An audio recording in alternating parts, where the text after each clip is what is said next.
بسم الله والصلاة والسلام على رسول الله وعلى آله وصحبه أجمعين. رب اشرح لي صدري ويسر لي أمري واحلل عقدة من لساني يفقه قولي. So today we have Nada Shalash, who is a therapist, an amazing therapist, I might add. Mashallah. She's a good friend of mine and such a beautiful part of our community here in Chicago. So thank you so much, Nada, again for joining us and sharing all of your wisdom with us, inshallah. Some of it, maybe. I mean, there's too much, but inshallah, a lot of it. Yeah, thanks for having me, Amani. No pressure, right? All this wisdom. I'm like, what Yeah, is this? there's Yeah. so much. Yeah. Jazakallah khair, Amani. Well, yeah, okay. So today's topic is about change and making habits and breaking habits. And of course, it's January. It's the time, we all sign up for the local gym. It's the time we're like, Wallahi, I start on Monday. This is the time, right? Tis the season. So as Muslims, subhanAllah, the running theme as a Muslim is change, right? Positive change, positive growth. Um, and we have the in the Sira, there's all the whole Sira is examples of before and afters, right? These spiritual makeovers where you see like all the Sahaba who most of them they didn't have great pasts, or a lot of them, let's say, they did not have great pasts. Abu Bakr is the only like angel, radiallahu anhu, who like was just amazing before and after. Maybe not the only, but he was like, we know that about him. But then, you have like Umar ibn Khattab radiallahu anhu, who he was an alcoholic before. His temperament got the best of him. And, he worshipped idols, and he was known to be this really tough guy. And he was tough after Islam, but it was this beautiful, refined toughness. It became a strength that the ummah needed, subhanAllah. So we see these before and afters with the Sahaba. We see, the before and afters, even in like, convert stories. Sometimes that's like one of my favorite things just to listen to. It's really relaxing for me. It's inspiring for me to hear convert stories. So, um, since the theme of our deen, one of the themes is change, good, becoming better.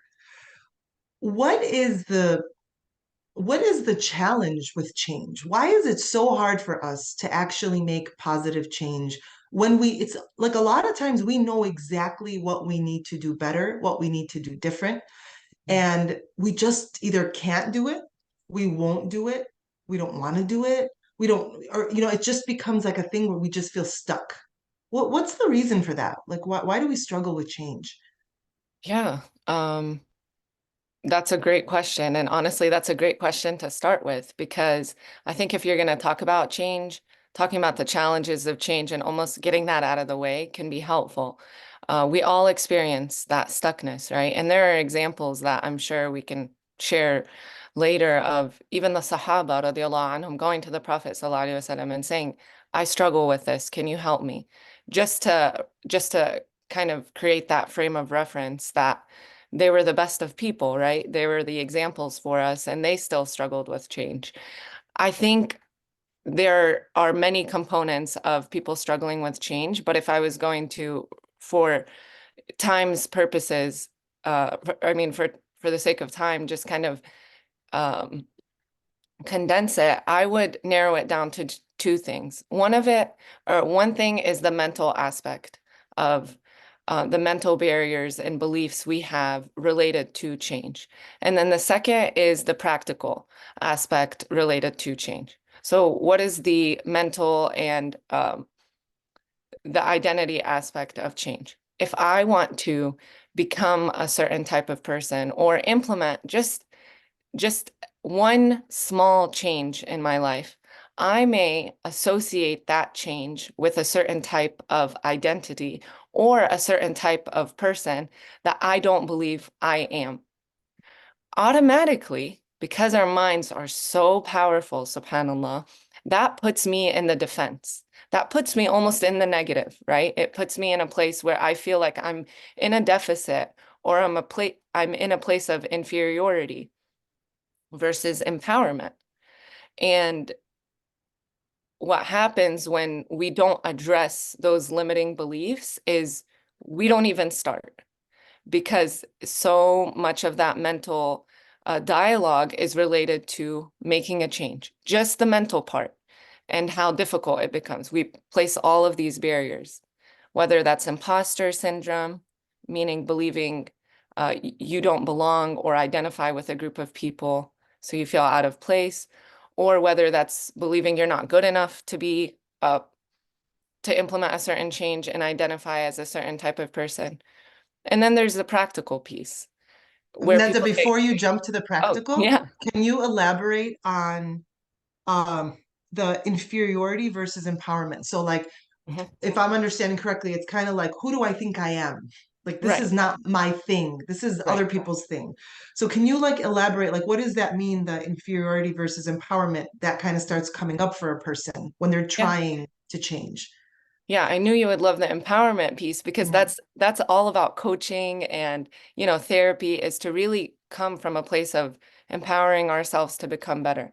If I'm coming from a place of inferiority, it's exactly what it's what you just said. So I'm not good enough, or who do I think I am? That doesn't, what will people think? Or I can't sustain it. Maybe I can do it one time, but I don't have the knowledge, I don't have the wisdom, I don't have the resources. And we'll get to that with the practical piece. But from an empowerment standpoint, really I invite people, including myself, to ask themselves the question, who defines what type of person this is? Mhm. Where am I getting my definitions? Okay. So a lot of us grow up with or are surrounded by, especially in this day and age with social media, definitions that we may not realize we accept for ourselves. Okay. So who defines who's religious, right? Who defines who's successful? Who Mhm. defines who's fill in the blank, intelligent? Um, even physical aspects. Who defines who's an athlete, right? Mhm. Someone who may walk a mile every single day of their life in their 70s says may identify as an athlete. Mhm. And a person who works out every single day lifting weights at the gym would never ever allow themselves to identify as an athlete because they've accepted a limiting belief of the definition of who an athlete is, Mhm. or a limiting definition of who an athlete is, Yes, yes. if I that love makes that. sense. Makes Yeah, total sense. And something I want to talk about after you talk about the practical is how change is subjective. right. And even Islamically, Allah treats it that way, which is so merciful for us. But go ahead, please continue with the practical. Yeah, I agree with you. And just to we can elaborate more inshallah later on this, but subhanallah is something that can be so difficult when we want to change is not having those definitions.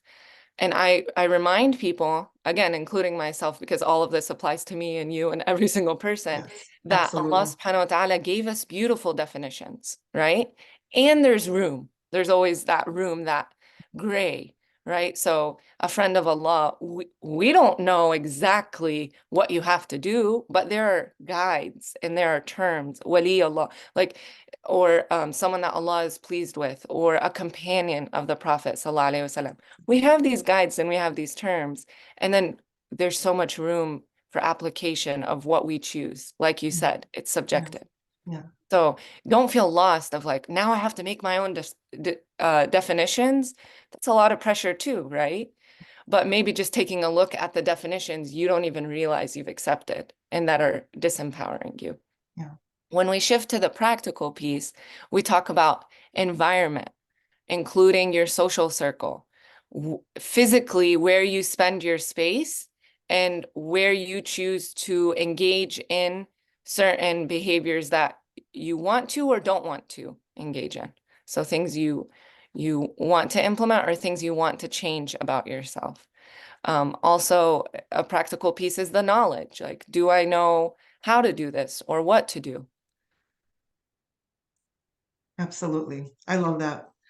Um, Something interesting you mentioned when it with the emotional blocks that we have is when we are so used to doing certain things or thinking certain things, because habits are not just physical. It's even our perspective. It's the way we see the world. There are patterns associated with that. And they're so strong a lot of times because sometimes a lot of times they come from childhood. A lot of times they come from moments of trauma where it's like, when women come, and men can come, women can say all men are dogs or all men are horrible, and men can say all women are crazy. Those like extreme decisions about even how we feel about other people or the experiences we have, there's a pattern involved. There's something there that we can change. We can make or break those patterns. And even when we realize sometimes we don't even realize we're stuck in these patterns. But when we realize that we're stuck in the pattern, I love that you mentioned we have a resistance towards removing them from because it's part of me, right? And it's almost like you're protecting yourself from change, Yes. right? People may be like, what do you mean you're protecting yourself? This is a horrible habit. But it's what I know. It's Right. what's comfortable. It's what's safe. And safety is something that we look for, some people more than others. Um, and so when we have this high need for safety, I feel like, and let me know if you agree, that it's even harder to let go of bad habits and harder to invite new habits because it's like, wait. This is unknown. This is weird. It's scary. I don't know what's going to look like. Even though it looks better, I'm good here in my internal abuse, my Yes. self-afflicted, abuse or abuse that has come from the external world, subhanAllah. Yeah. Absolutely. And I'm almost hesitant to share what I'm about to share because it's Do what? Do. and I'm going to because I say this to every single one of my clients, and it takes time to understand, not because it's something that people can understand. It's something you really have to think about in your own life to understand. It's an application. It's a very lived experience to understand it by definition. When it's abstract, I guess you could say. So when you talk about safety and behavior and our environment as humans, we usually equate logically, right, on the surface, we equate safety with something good for us. And that's subjective, but right, you say, well, this isn't good for you, but it just feels right for some reason. That's because our minds and our bodies, the way they interpret safety is familiarity. Safety does not equal healthy. Safety Mhm. equals familiar for our mind and our body until we teach it or show it otherwise. And Mhm. that teaching and showing process, that's where it's very difficult. And that's why change is difficult. So what does that mean? Exactly what you mentioned. And I'm just going to use an example, kind of stereotypical, but that's common. When I have a female client that says, I know this partner is, they're not married yet. I know this potential is not good for me, but there's just something about him. Like, I just feel good around them. But logically, their mind is saying, nope, red flag central, right? But their bodies kind of get excited or find that familiarity. That's their body responding to familiarity. And we equate that with safety. But Mm. then someone healthy comes along and they're like, yikes, you're really boring. There's no chemistry. And not that to say if there's no chemistry, you should go for it or something, but they just don't have any reaction. And they're like, I don't know what it is. I don't know. Their body rejects it subconsciously, like on a physical level, because it's not familiar. Yeah, subhanAllah. And that's such a good point to bring up where we have to be able to challenge ourselves. We Yes. have to face these things so that we are inviting healthier things to Right. us. Right. Otherwise, we are literally attracting things that are feeding into whatever cycles we're stuck in. And Yes. we're like, never, I would never, people will say, like, I'll never marry someone like my father, or I'll never be this way, I'll never be this type of parent. And Yes. oh, there you go. You're Right. Right. exactly, or very similar, or you're attracted to it because of what's familiar. While you were talking about familiarity and comfort and safety, I was thinking about racism. Mm. And subhanAllah, Yes. how that is very much connected, where people feel safer with with the types of people they know, people they can associate with.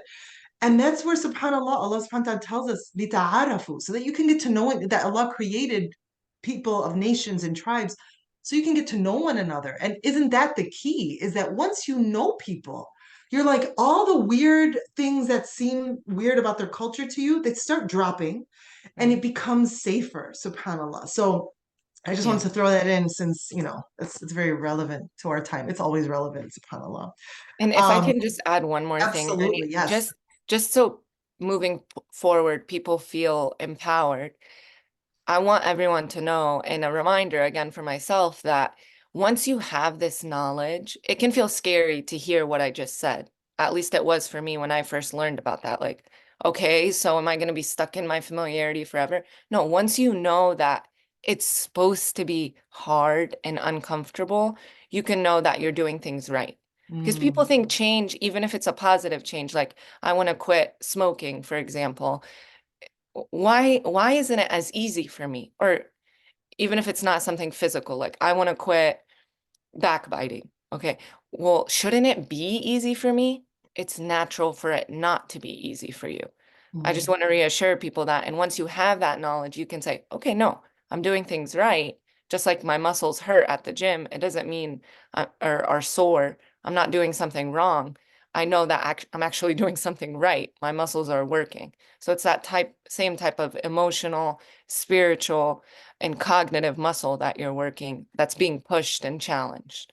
Yes, yes, that's a really great point. And I think that's similar to like basically kind of like when, in addition to your analogies, like when you have pain that Yes. is coming from something natural, right? Like Mhm. giving birth. That's a Right. natural type of, that's not, it's alarming that it's very Yes. painful, but you don't need to get help because of the pain necessarily. You just have to go through the process. Right. But if you have some strange internal pain and you're just sitting at your desk and all of a sudden like you have sharp pain in your lower abdomen, you need to rush to the hospital, Right. so the type of emotional alarm that we might feel in facing those changes is is healthy. And Mhm. and like you said, Nada, especially like get the support you need to endure that pain. Don't be it's not, it is okay if it doesn't feel good in the process. Right. And just hopefully get as much cushion as you can throughout, whether it's talking to friends or a therapist or a coach, a sheikh, or spiritual things that can help you, inshallah. Beautiful, mashallah. Okay, so um Allah subhanahu wa ta'ala, we know that the Prophet ﷺ tells us that the most beloved deeds to Allah are those that are most consistent, even if it is small. So we're talking about breaking bad habits, creating new ones, new good ones. Um, what is the wisdom behind consistent but small?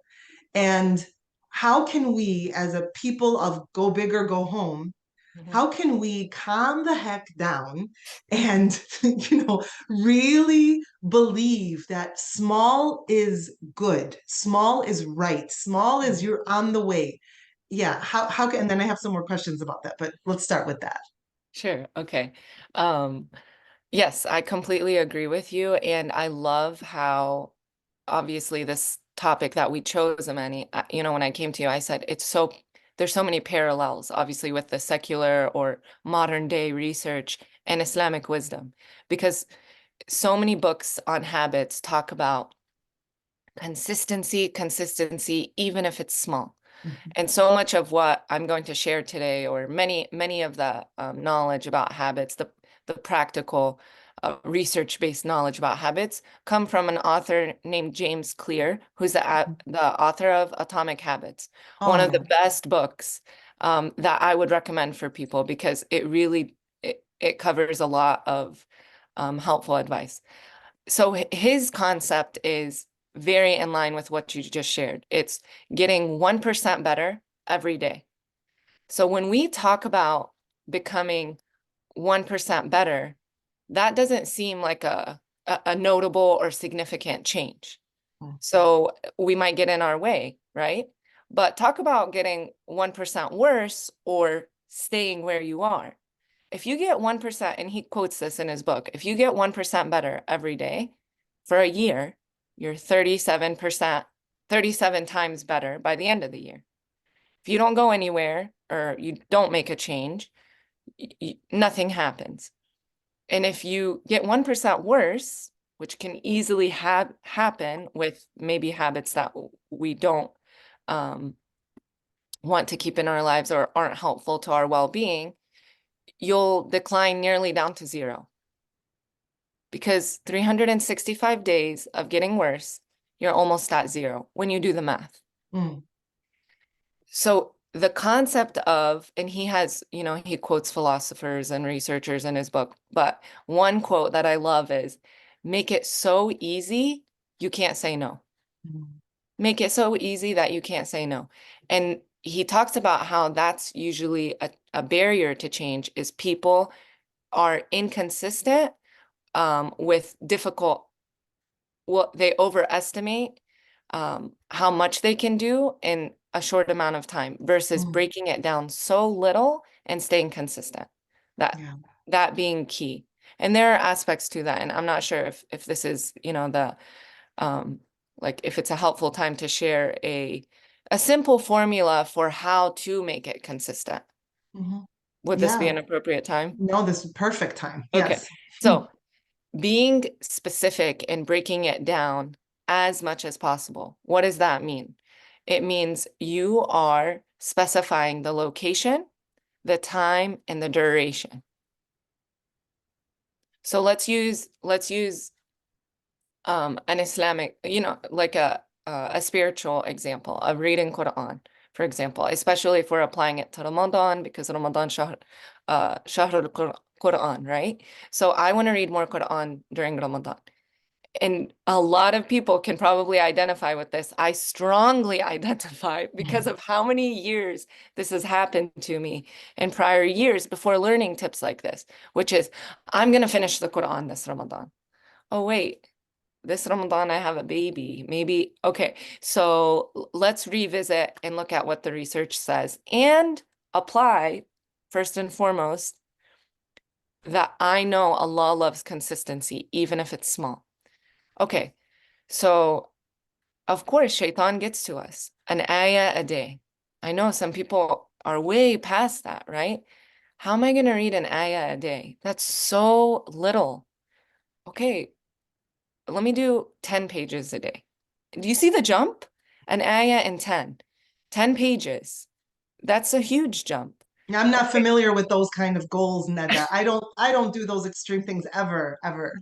Right, right. I mean, I know it's hard for you to understand, but I mean, she's being sarcastic, just Yes, in I'm being let's sarcastic. not Yes, use it. yes. But it's a huge jump. But let's break down, let's apply the formula. Okay, one ayah a day. So I say I'm going to read an ayah a day. That is not actually good enough. Why not? Because I'm not specifying the location, the duration, and the time. Okay, I'm going to read one ayah a day after Dhuhr. Still not good enough. What? I said after Dhuhr. I want you to know exactly when you're going to read that ayah. Mm. That means as soon as I say my dua right after I sallim from my salah after Dhuhr, as soon as I read my dua, I say astaghfirullah, astaghfirullah, astaghfirullah, Allahumma anta salam, minka salam, tabarakta ya dhal jalali wal ikram. Even before my dhikr, for example, I'm going to read my ayah. Or as soon as I'm done with my dhikr, I'm going to read my ayah. As soon as I'm done between my sunnah rak'at of dhuhr, I'm going to read my ayah. Does it really need to be that specific? The research shows the more specific you are, the more likely you are to do it. So Mm. I'm gonna walk half a mile during my lunch break. I'm gonna walk 5 minutes during my lunch break. That's not specific enough. What that means is as soon as I shut the laptop and go to the restroom, right after that, I'm going to go for a walk.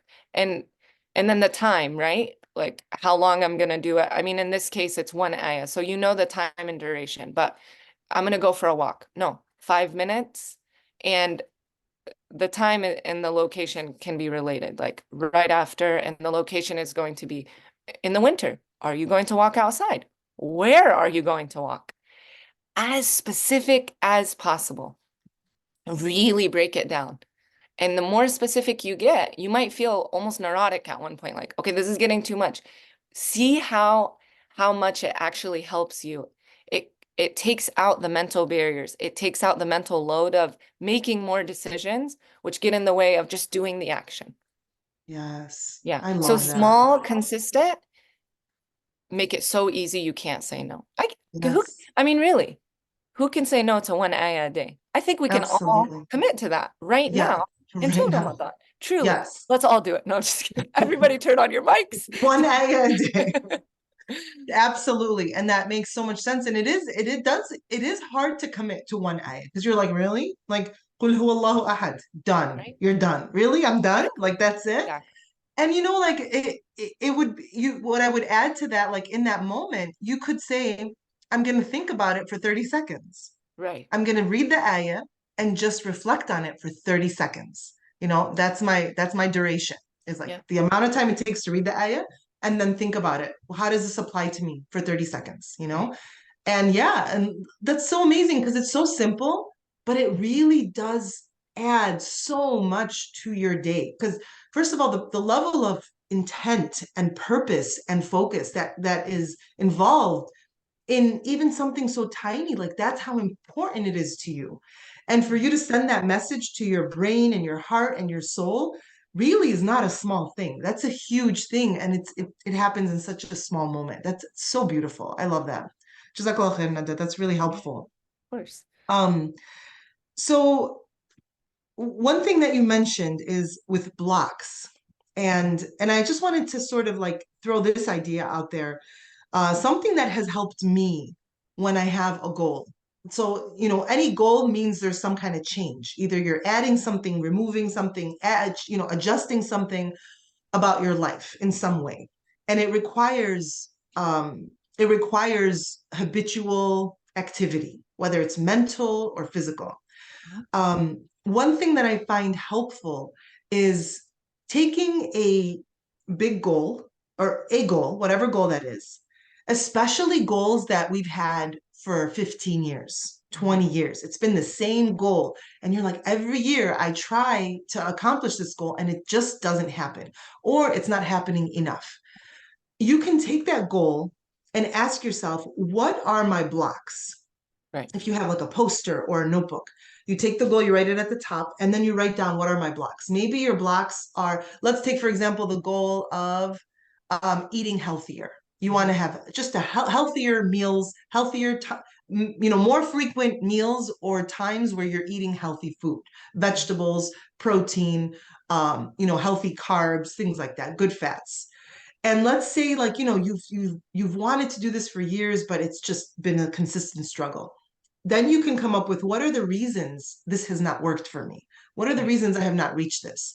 And when you write down the reasons, some reasons could be, um, I we have too much junk in the house. That's like the simple go-to, right? You go to Costco, you commit many sins buying these huge boxes of deliciousness, and you're like, now it's in my pantry and now it has to be eaten, right? So it could be that there's just around you, right? That atmosphere that Neda was talking about, the environment. So that could be one.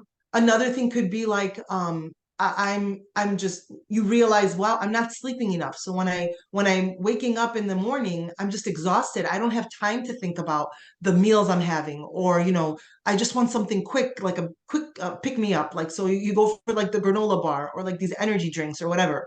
So those are two, for example, things. You can go on and on. But if you look at those two things can become your new goals that you Mhm. try to take care of, that you try to tackle. You don't forget about that main goal, but you kind of you pin it, right? Yeah. You put a pin in it and you look at what is actually stopping you from getting there. And you Mhm. work on those things, or you pick one of them so that it's not overwhelming. It's making it as simple and small as you can. And once you work on, oh, well, we have all this food in the house. That's easy in a sense because you could just choose not to bring it to the house. But then the other question becomes like, yeah, but then the kids want this and the kids want that, and maybe I need to replace it with something else or whatever. Um, and so, you come up with, you brainstorm some ideas as to how to deal with that issue. And you start removing those blocks out of your way. The other issue might be, what was the second one? I totally forgot the second. What was the second block I gave as an example? The first one was that there's too much junk in the pantry. And the second one was, oh, you're just exhausted from sleep, like Oh, not right. sleeping Yes. enough. The Because energy. and that they've shown that that actually creates cravings, right? Mhm. When you haven't slept enough, because you're looking almost like your body's looking to have energy, and you're, misreading all these signals. So then the question becomes like, oh my God, does that mean in order for me to eat healthier, I need to sleep better? How do Yeah. I sleep better? And then you break that down even further. And you may be like, yeah, but I'm so far. No, you're not. You're literally going to like the minute details of why this bigger thing cannot be achieved up till now. Mm. And so, we have to have the courage to actually be okay with breaking things down and stepping away from things to actually eventually get to them, if that makes sense. Absolutely. And I Yeah. love that beautiful kind of process that you gave people, this template almost. Yeah. I'd love Yeah. to share in terms of goals and outcomes we want, an approach too that sometimes different systems work for people, right? Yeah. And so looking at for some people working outside in can actually be more effective for them. And what does Mm, that mean? So depending on the type of person you are you outcome driven or are you identity driven? And that's something you're going to have to look at. Maybe you could talk to a therapist or a friend even about it. It doesn't have to be a therapist. Of course, I'm biased, team therapy for life. Um, but when you look at goals or outcomes, they're things they're kind of like the end process, almost like a means to an end. But what if you start by looking at your identity? And this is what James Clear he outlines, so I'm not making this up with my infinite wisdom, mashallah. But he outlines that you start with your identity. What type of person do you want to be? And this can be a really powerful exercise if you sit and reflect for, again, make it specific, 2 minutes, right? What type, just pick one person you want to be. I want to be a kind parent. I want to be a righteous Muslim. Okay, so when you outline the identity, then you take it to the next step and work on the processes that get you there. And this is where the habits come, the systems that you have in place to associate with that identity. As a result of implementing and focusing on these two things, naturally you'll have outcomes. Naturally you'll have goals. But sometimes focusing only on the goal can cause non-sustainable change. What does mm, that look like?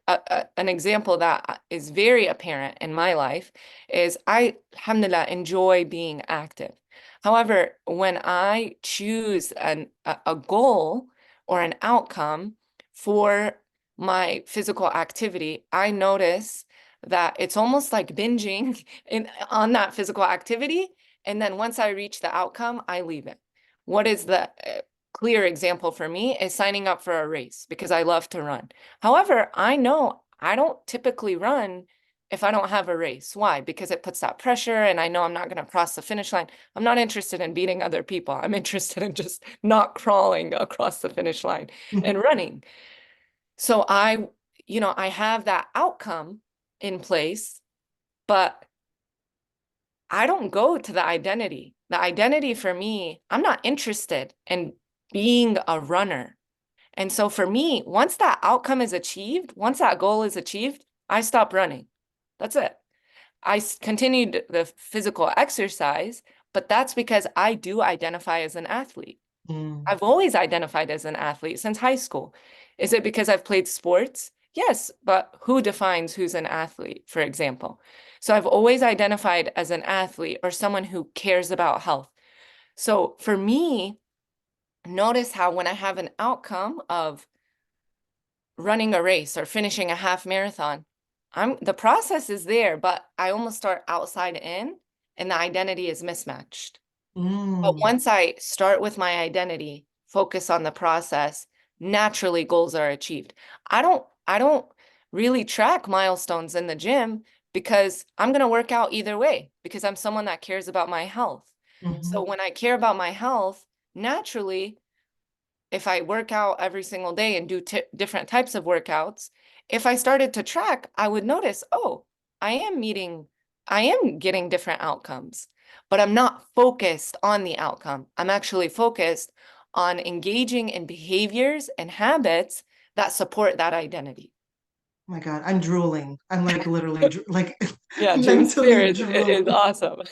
That is so good. It's so helpful because it like as you're saying this and I'm thinking about my own goals and my own changes that I want to make and growth that I want to experience, it feels lighter Yeah, thinking about it from a place of exactly. identity because it almost feels effortless, which I know it takes time and Right. it takes like energy to think about these things and plan and for even to stay awake about your identity.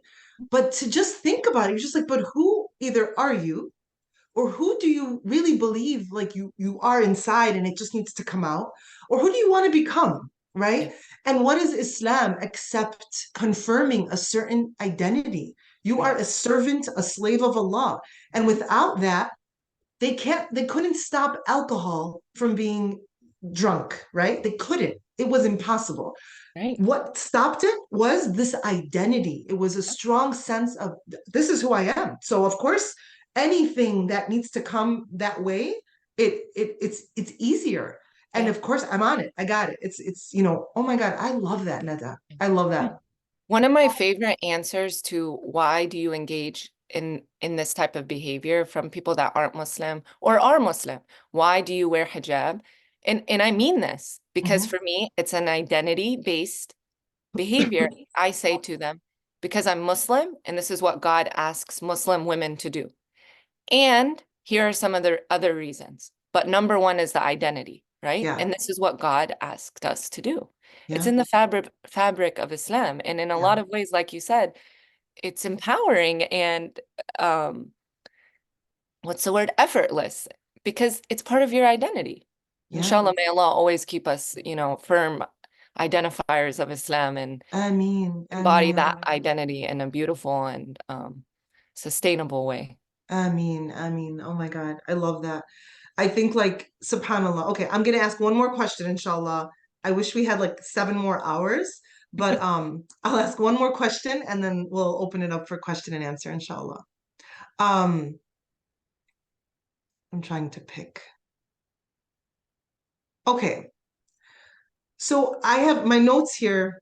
I wrote down that there certain things affect our ability to change. And you touched on a few of those things. So discipline is one of them. Willpower, unblocking mental and emotional blocks, which you covered in detail, patience for the time that change takes, and self love and gentleness.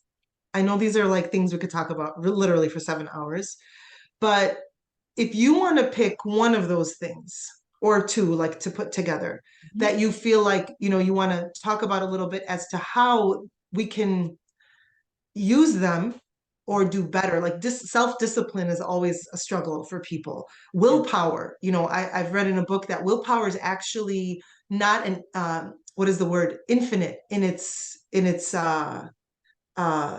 not an infinite source that we run out of willpower at some point when it comes to on a daily basis or when it comes to a certain change we're trying to make patience in the time that change takes and being gentle with ourselves but pushing ourselves enough as well. So any one of those you want to pick or if you want however you want to do it, like how does that help us with change?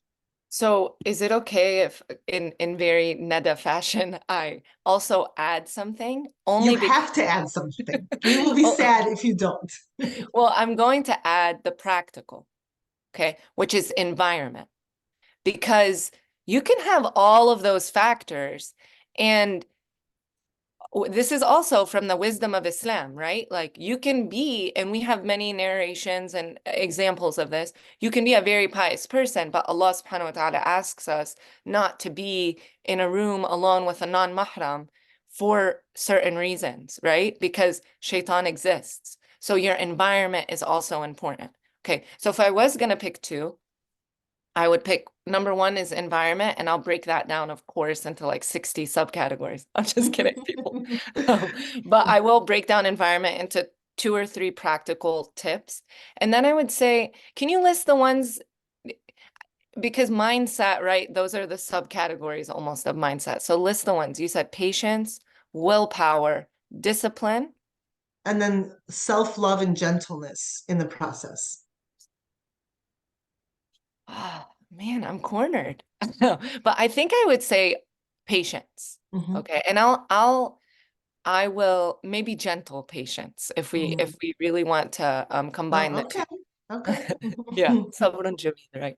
Oh, beautiful. Yeah. Not that it's the same thing, but Yeah. so with your environment, if you want to break a habit or build a habit, you have to change something in your environment because neurologically, like in your mind, what is allowing you to engage in that habit is a cue.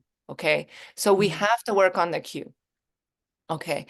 And he talks about if your cue is if you're around smokers constantly and you're always trying to quit smoking, that's going to be, you really are not setting yourself up for success.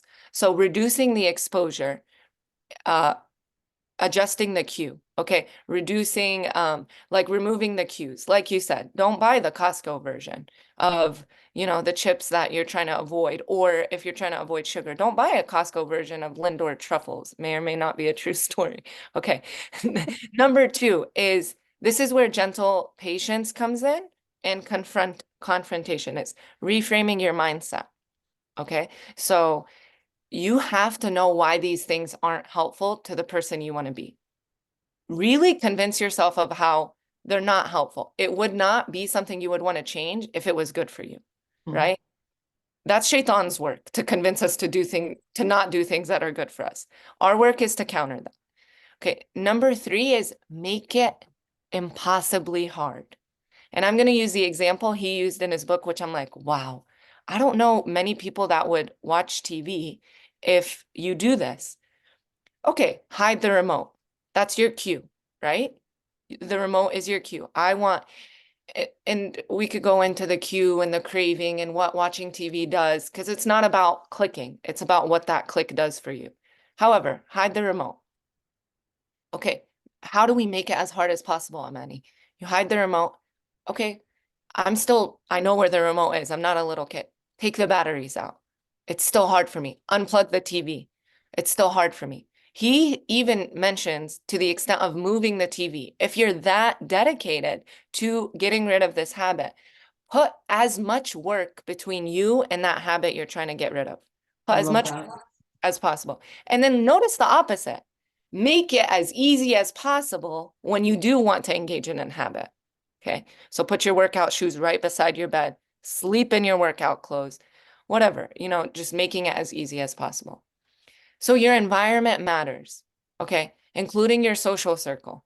If you're hanging out with people that swear, people that use curse words or talk in a way that you don't like, it's going to be really difficult not to engage in that because it's constant, including your music, what you engage on TV.